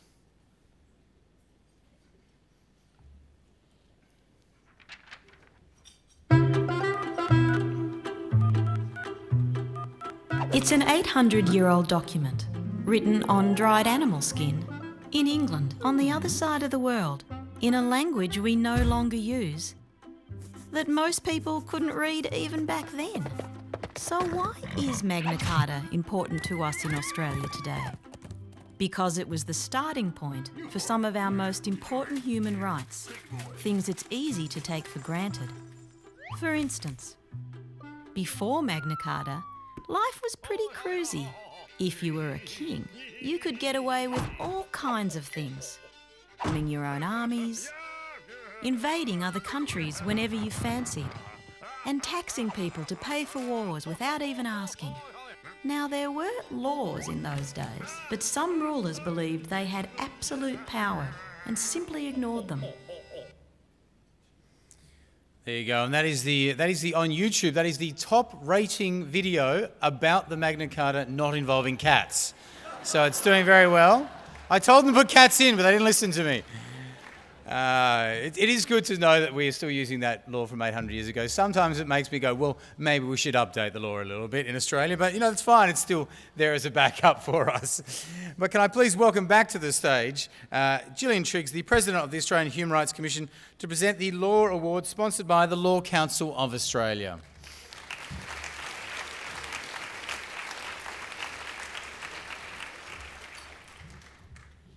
Thank you, Craig. That clip, by the way, was just the beginning, but we didn't want to show you all of it. But do look it up. It's great fun, and I think it gives us some idea of what the ambition of this extraordinary document, the Magna Carta, really was, and its legacy. Well, the Law Award is awarded annually to an individual or an organisation with a track record in promoting and advancing human rights in Australia through the practice of law. One of the fundamental aspects of democracy is access to justice and to legal advice, and the finalists are Colin Biggers and Paisley for establishing a new foundation that provides an innovative mix of pro bono legal services, volunteering and charitable contributions as part of their legal service to Australia. Aboriginal Legal Services, New South Wales and the ACT, a custody and notification service for providing a 24-hour legal advice service for Aboriginal people taken into police custody. Genevieve Bolton, who's dedicated her career to improving access to justice for people in the Australian Capital Territory. Luke Geary from Salvo's Legal and Salvo's Legal Humanitarian for pioneering a social enterprise model that provides free legal advice independent of government funding and donations.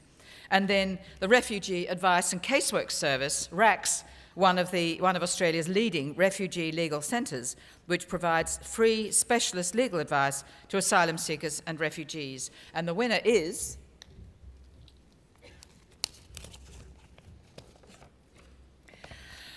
the Law Award winner is Genevieve Bolton. We're gonna try.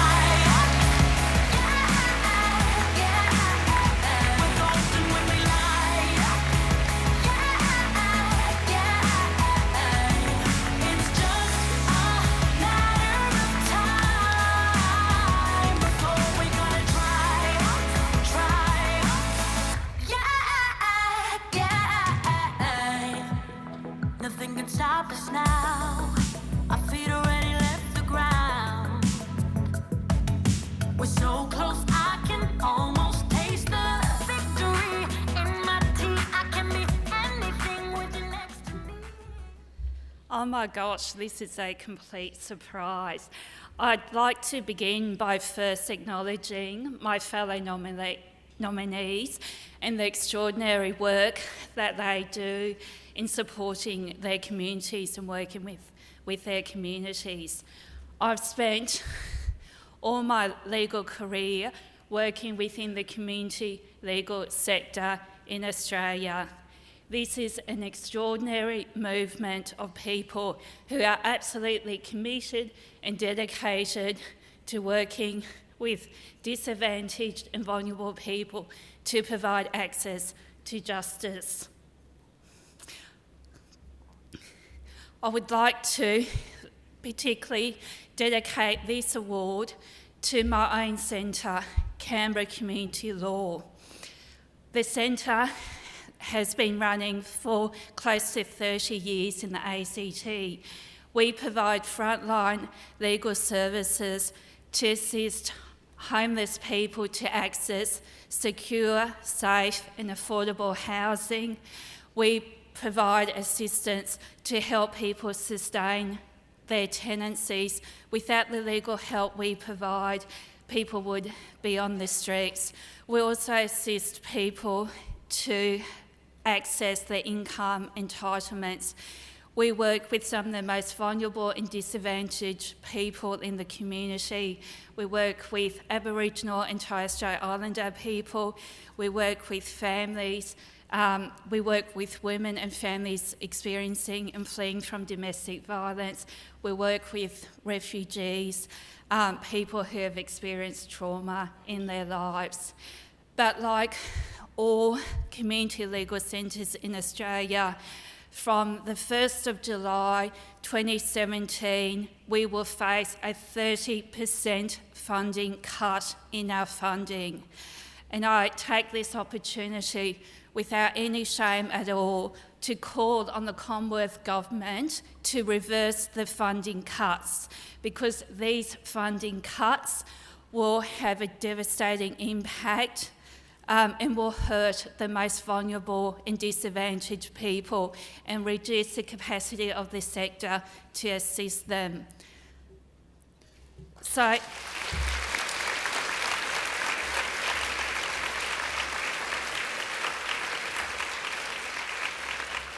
I also seek your support in the room as people who are committed to the advancement, the protection of human rights, to work with us and support us as we campaign to reverse the funding cuts. Finally, I'd like to acknowledge and thank Heidi Yates, who nominated me for this award. Heidi is an extraordinary individual. She has provided friendship, support to me over a long period of time, and I thank Heidi for nominating me. I'd also like to dedicate this award to the staff, the board, and the volunteers at Canberra Community Law.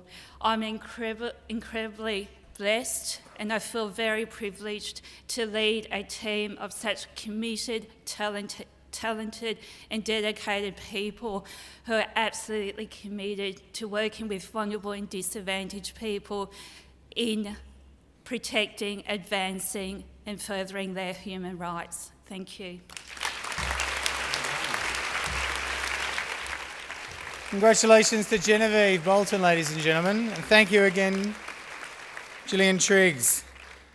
I'd now like to introduce to the stage the Children's Commissioner, Megan Mitchell, and also Daniel Creasy from the Colin Biggers and Paisley Foundation, sponsors of the Young People's Human Rights Medal.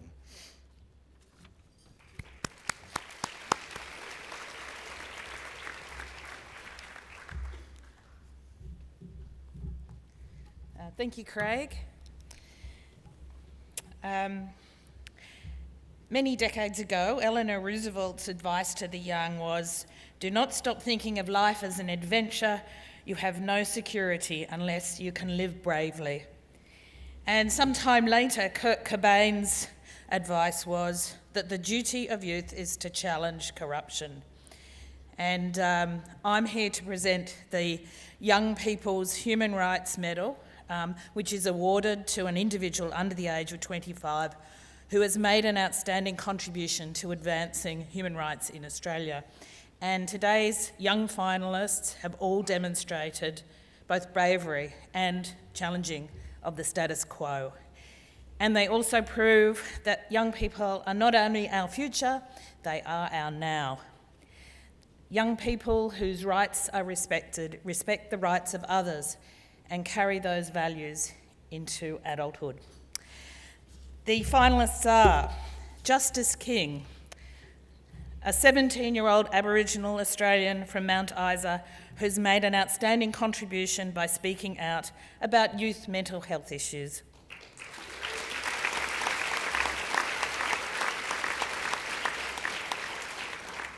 Drizana Levitsky-Gray, for her commitment to the rights of deaf children and families to access Auslan, the sign language of the Australian deaf community.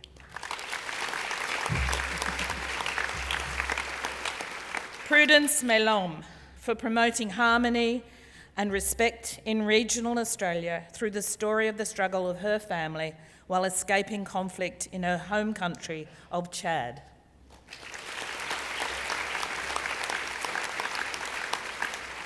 Yen Eriksen, for her exceptional activism on lesbian, bisexual, transgender, intersex and queer issues through the ANU Students Association and her radio show for LGBTIQ women.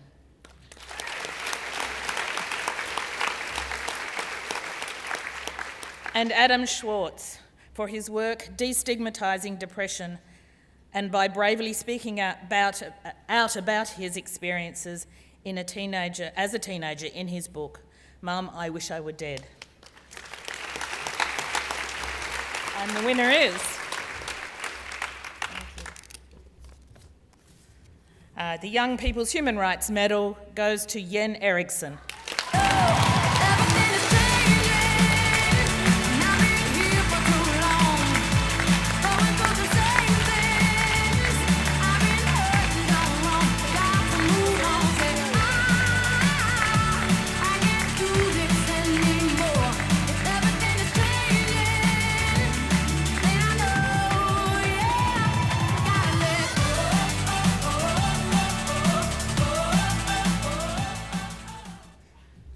Wow. Thank you. I'm really honoured. I really didn't expect it, and really humbled to be nominated, as well as amongst the company of really wonderful finalists that I've had an excellent lunch powwowing with. And thank you to all the people who have worked with me, all the members of the community in Canberra, all the tireless youth workers, community workers, not-for-profit workers who dedicate their spare time, love and passion to supporting those who are disadvantaged. I guess I also want to say that something that's really important to me is advocating from a lens that acknowledges that the experience of marginalisation and oppression is not simple, it is not one identity or one experience, that it's multi-layered, it intersects with being queer, being a woman, being born to migrant parents, and that's true for many people, that the experience of being all kinds of identities intersects with your experience of marginalisation, and that all advocates could bring that into the core of their work, that we'd have even more meaningful change. Also like to say super big thank you to the YWCA, my employers who nominated me for this award. Thank you to feminists and queers out there. Thank you to my wonderful family and my partner. Whew, thanks.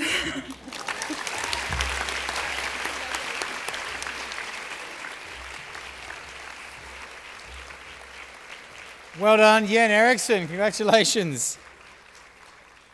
And thank you also to Megan Mitchell and Daniel Creasy from Colin Biggers and Paisley. Well done, guys. I'd now like to welcome to the stage, it's an all-star cast continuing, Dorothy Hottenott AO, the winner of the 2014 Human Rights Medal, and also Joanne Beckett, the General Manager of LexisNexis Australia. LexisNexis have been a long-time supporter of human rights advocacy and the rule of law, with their involvement in a range of community support initiatives in developing countries. I'll ask Joanne to speak first. Thank you very much, Craig. Well, it's an absolute pleasure to be here to be able to present the 2015 Human Rights Medal. At LexisNexis, we are very, very proud to be able to say that our overarching mission as an organisation is to advance the rule of law around the world. This is the unifying purpose behind our work with our customers and the communities that we serve. Through our day-to-day business operations, products and services, and actions as a corporate citizen, LexisNexis strives to be a part of the solution to ensure that all people are protected by the umbrella of the rule of law. It's well accepted that the rule of law and the maintenance of human rights are connected. Indeed, the preamble to the Universal Declaration of Human Rights states that human rights should be protected by the rule of law. For the rule of law to be effective, there must be equality under the law, transparency of the law, an independent judiciary and access to legal remedy. Yet, about 57% of the world's population lives outside the shelter of the law. That's 4 billion people struggling for basic human rights on a daily basis. The Human Rights Medal is awarded to an individual who has made an outstanding contribution to the advancement of human rights in Australia. The medal has a rich history of prestigious winners, and indeed, a special individual who I'd like to now introduce was the 2014 winner of the Human Rights Medal. I present to you Dorothy Hoddinott.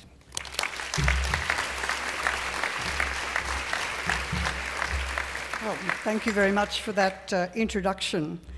I was very honoured to be the Human Rights Medalist 2014, and I accepted that honour on behalf of all the teachers in Australia and all those schools which struggle so hard every day with the issue of human rights. Our work is intrinsically that of human rights.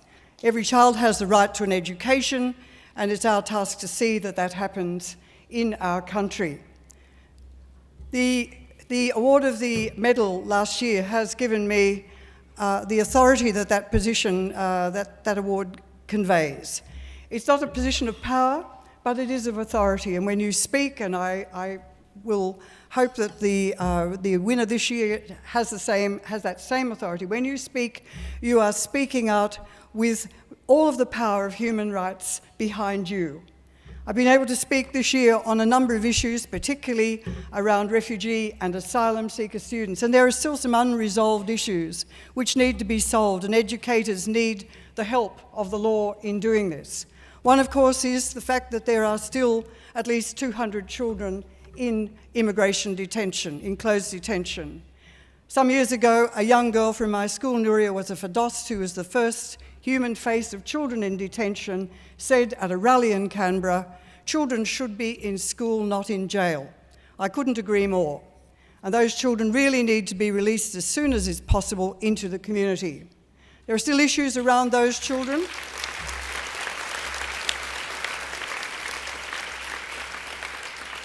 There are still issues that remain for children who are currently in the community. Having fought to have their right to stay at school and complete the HSC after turning 18, we're now faced with the fact that very few of those children have anywhere to go. Some of them don't even have work rights. And currently I'm fighting to get the universities to establish scholarships for asylum seeker young people so that they can attend university. The other issue, of course, is that which relates to young people on permanent residence visas who have not yet got Australian citizenship, who are unable to defer payment of HECS. This works discriminately against those people who are from impoverished backgrounds and disadvantaged backgrounds. That also needs to be sorted out. There's a lot for us to do in education, and there's a lot to do in human rights. I guess that old RSL thing, you know, the price of liberty is the price of freedom is eternal vigilance, is something that we should be considering here. That said, I'd like to congratulate all of the people who are the shortlisted people for this award. And they are, the finalists are Rodney Croom, who has devoted his life to the rights of lesbians, gay, bisexual and trans people. and he's played a pivotal role in the development of those policies and programs in Tasmania. National Director of the Australian Marriage Equality, and has been a leading force in the campaign for same-sex marriage. Goodness gracious.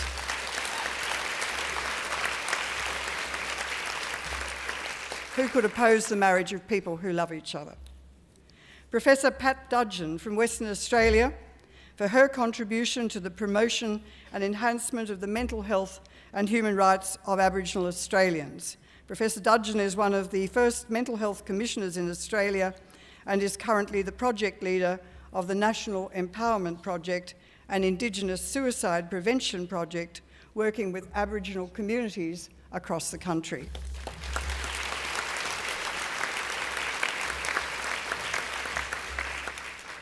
Peter Greste, whose saga I'm sure we've all followed for quite a long time, journalist and foreign correspondent who spent 400 days in an Egyptian jail after being arrested and charged for allegedly damaging national security, sparking international condemnation. Following his release, Peter has campaigned tirelessly for the release of his Al Jazeera colleagues and used his case as a platform to advocate for the importance of a free and unencumbered media.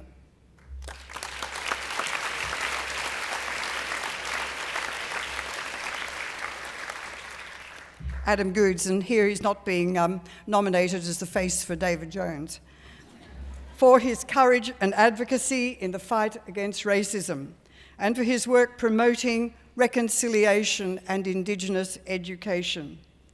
Adam has also actively worked within the community to empower the next generation of Indigenous role models, something that he gained recognition for as 2014 Australian of the Year.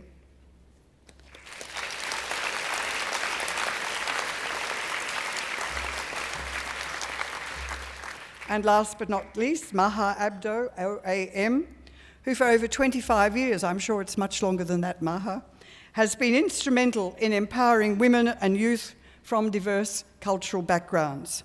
Maha leads the peak representative body of Muslim women in Australia, the Miraculous Muslim Women's Association, which specialises in helping individuals escape domestic or family violence.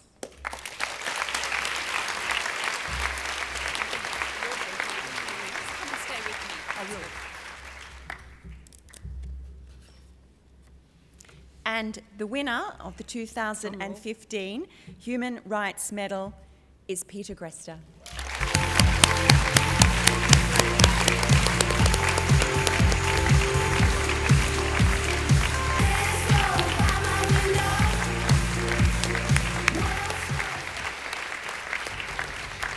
Clear violation of freedom of the press.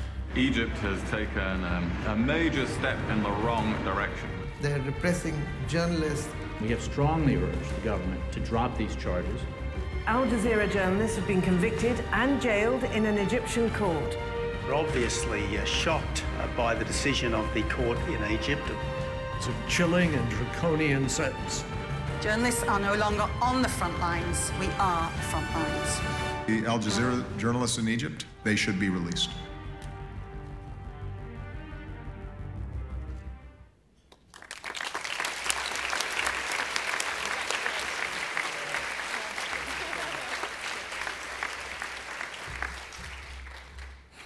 Wow, this is quite extraordinary. Who'd have thought? I don't know if any of you follow Twitter, but William Hill, I think, had me as the rank outsider in this. So I guess that does prove the Melbourne Cup theory of punting, doesn't it? Ladies and gentlemen, by any measure, this really is an extraordinary honour, and I feel incredibly humbled to be standing here before you today, not least of all because I am amongst such an extraordinary group of finalists. They are an absolutely outstanding group of Australians, and I think that deserves another round of applause.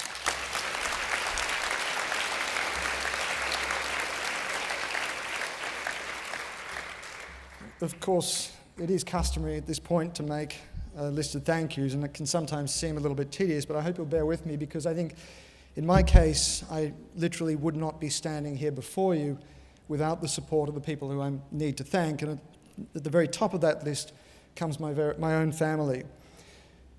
The extraordinary family that stood behind me, who led the campaign to get me out of prison. And if I'm recognised here in Australia, if I have stages and platforms to speak on, it is because my family built them.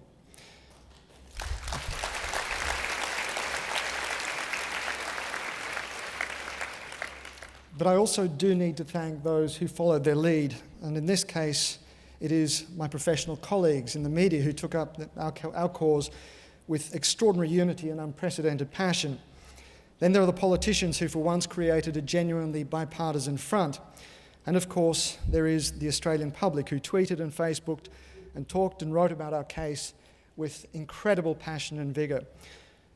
Now, as much as I'd like to think that was because of what I did while I was in prison, I also recognise it's because of what we came to represent, and that is the fundamental human rights of freedom of speech, the freedom of the press, and the rule of law, particularly in any society that has the audacity to call itself a democracy.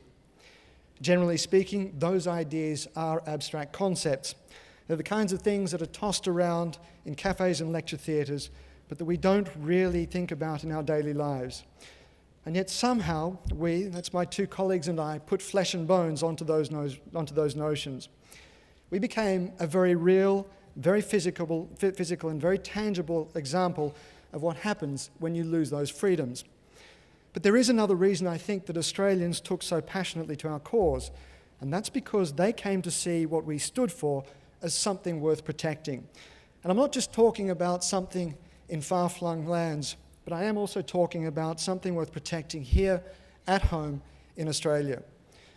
The kind of thinking that put us in prison in Egypt, that's using national security as an excuse to lock up a bunch of journalists because they were reporting from across the political spectrum, is, I think, the road we are in danger of moving down in our own country, particularly in the rush to defend ourselves from terrorist attacks.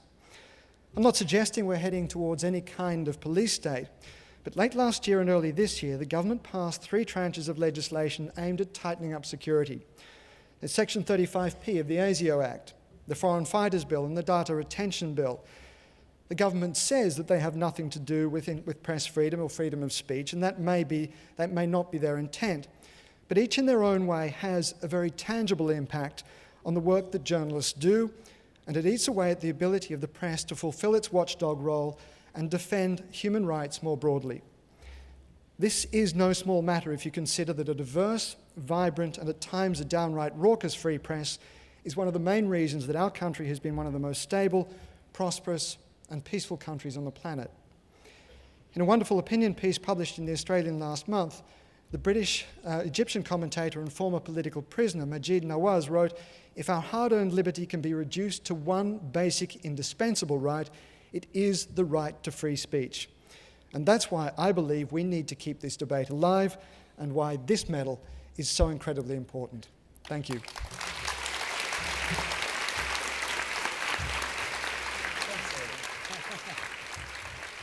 Ladies and gentlemen, Peter Greste, please give him a huge round of applause. 2015 Human Rights Award medal, and thank you to everyone. That is the end of the 28th Awards. Thank you to all of the winners today. Thank you to all of the nominees. Thank you to everyone in the human rights community that does such incredible work and that sometimes we only hear about 30 years later at awards ceremonies like that. You are doing incredible things, and please, we will try and continue to support you. Thanks again also to the Human Rights Commission. There is going to be an online survey so you can give feedback about today. Did you like chairs or not? That kind of thing. So we can make it next year even bigger and better. And once again, can the finalists all stay back to get their certificates? And we want everyone to go away with something. So thank you once again for supporting human rights in Australia, ladies and gentlemen. Congratulations.